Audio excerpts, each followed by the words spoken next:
The RoboCop Trilogy.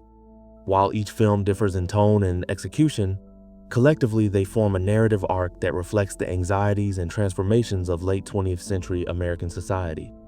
From the original film's biting satire to the more comic book-style sequels, the trilogy offers a unique lens on law enforcement, capitalism, and what it means to be human. The RoboCop trilogy explores several recurring themes. Humanity versus technology. Murphy's constant battle to retain his human identity in the face of mechanical programming is the emotional core of the series. OCP embodies the dangers of unchecked capitalism, turning public services into profit-driven ventures. The films question what true justice looks like in a broken system. Is it brute force or moral conviction? The use of parody news segments and commercials exaggerates the absurdity of consumer culture and desensitization to violence. The original RoboCop has left an indelible mark on pop culture, influencing films, television, video games, and comics. Phrases like, "Dead or alive, you're coming with me," and "I'd buy that for $1" became iconic. While the sequels didn't reach the same heights, they helped expand the world and themes, paving the way for future conversations around AI, policing, and identity. The RoboCop trilogy is a tale of one man's struggle against dehumanization in a world that increasingly values efficiency over empathy. From the brutal yet brilliant first film to the more exaggerated and uneven sequels, the trilogy remains a fascinating and relevant exploration of society's relationship with technology, power, and the soul within the machine. Whether viewed as a social commentary, an action spectacle, or a cyberpunk drama, RoboCop stands as a testament to the enduring question, can humanity survive in a world that tries to erase it? RoboCop 2, directed by Irvin Kershner, attempts to build on the world of the original, but with a darker, more cynical tone. Detroit is now even more decayed.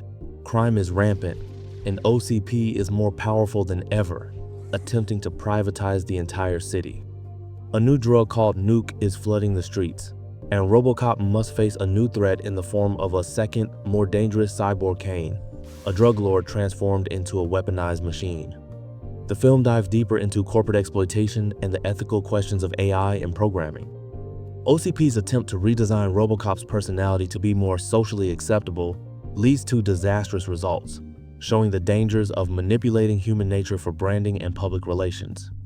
There's also a satirical jab at bureaucracy. RoboCop becomes ineffective once overloaded with contradictory moral guidelines.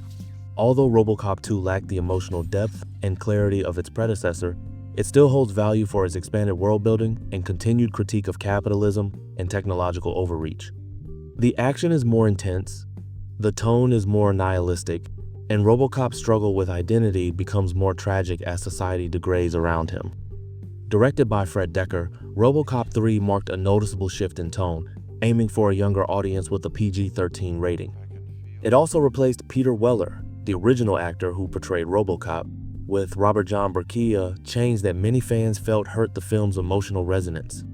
This installment focuses on a rebellion against OCP, which is now actively displacing people to make room for their futuristic city project, Delta City. RoboCop joins a group of underground resistance fighters, embracing a more superhero-like role.